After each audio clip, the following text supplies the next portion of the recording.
Anã vermelha. As anãs vermelhas são o tipo de estrela mais comum do universo, representando mais ou menos 75% de todas as estrelas. Cara, é muita coisa. Se você pudesse sair contando estrela por estrela no cosmos, a maioria esmagadora seria a anã vermelha. Elas são pequenas, frias e bem apagadas, com temperaturas de superfície entre 2.500 e 3.500 Kelvin. Em massa, a maioria fica entre 8% e 50% da massa do nosso Sol. E é justamente por queimarem hidrogênio tão devagar que elas vivem por um tempo absurdo. Uma anã vermelha pode durar mais de 1 trilhão de anos. Para quem parar, o universo tem só cerca de 13,8 bilhões de anos. Ou seja, nenhuma anã vermelha que já existiu teve tempo suficiente para morrer. Anã laranja, também chamada de estrela de sequência principal tipo K, ela fica no meio do caminho entre as anãs vermelhas e estrelas como o nosso Sol, em tamanho, temperatura e brilho. Elas costumam ficar entre 3.500 e 5.000 Kelvin e têm cerca de 60% a 80% da massa do Sol. E olha só, quando o assunto é vida fora da Terra, essas estrelas são candidatas muito fortes. Isso porque são mais estáveis que anãs vermelhas, produzem menos explosões perigosas e vivem de 15 a 30 bilhões de anos.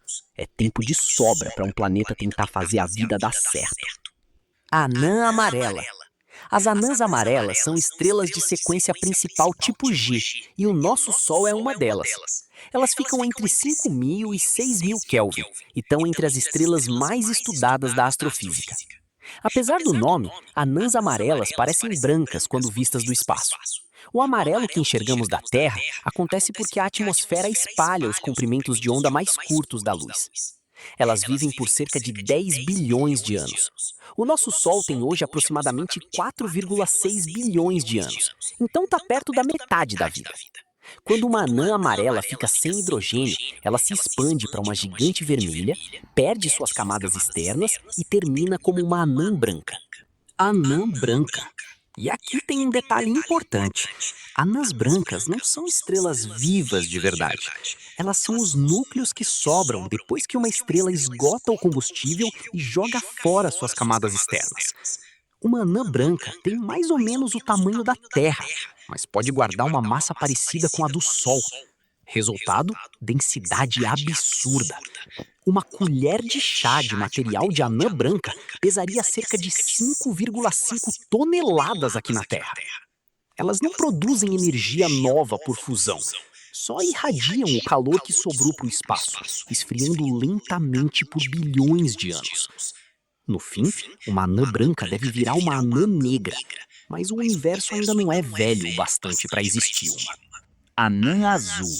Essa aqui é teórica. Não existe nenhuma anã azul no universo ainda. A previsão é que ela apareça quando uma anã vermelha começar a ficar sem hidrogênio. Em vez de inchar e virar uma gigante vermelha, como estrelas mais massivas, a anã vermelha aumentaria lentamente a temperatura e o brilho. Com o tempo, sairia do vermelho e iria para o azul. É uma ideia bem elegante, mas ainda está esperando o universo envelhecer o bastante. Anã marrom. Elas se formam como estrelas, mas nunca juntam massa suficiente para manter fusão de hidrogênio no núcleo. Então ficam naquele meio termo estranho entre planeta gigante gasoso e estrela de verdade. Normalmente tem de 13 a 80 vezes a massa de Júpiter. Conseguem fundir deutério e às vezes lítio, mas não hidrogênio comum. Por isso vão esfriando e apagando com o tempo.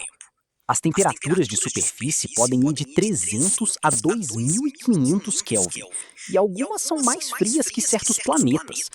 Como emitem pouquíssima luz, são difíceis de detectar. Mesmo assim, astrônomos estimam que podem ser quase tão comuns quanto estrelas normais. Subanã. Subanãs são estrelas menos luminosas do que estrelas de sequência principal do mesmo tipo espectral. Elas têm menos elementos pesados. Isso deixa as camadas externas menos opacas, fazendo a estrela parecer mais fraca e mais azul do que o esperado.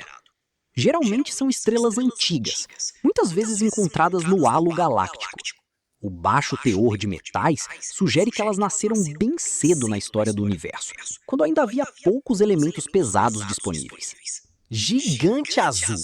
Essas estrelas são massivas e muito quentes, com temperaturas de superfície acima de 10.000 Kelvin. Elas também são extremamente luminosas, muitas vezes dezenas de milhares de vezes mais brilhantes que o Sol.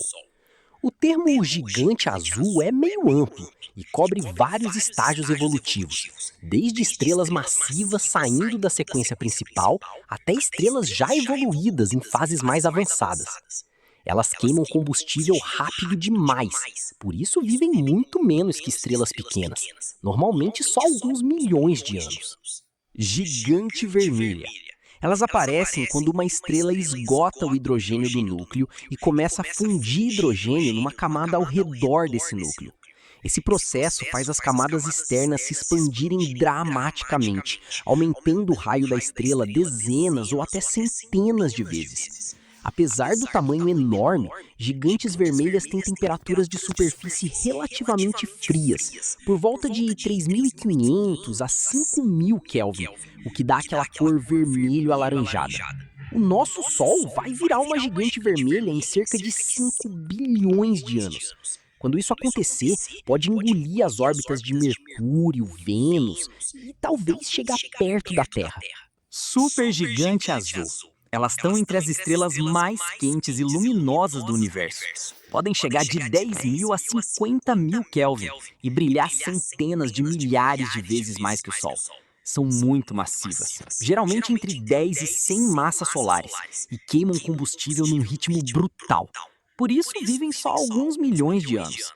Enquanto gigantes azuis ainda são estrelas grandes e quentes queimando hidrogênio no núcleo, supergigantes azuis já passaram dessa fase. Elas surgem quando as gigantes azuis mais massivas esgotam o hidrogênio central e começam a expandir. A maioria termina em supernovas violentas. E se você chegou até aqui e ainda não se inscreveu, esse é o momento. Aperta o botão, ativa o sino e a gente se vê no próximo segredo.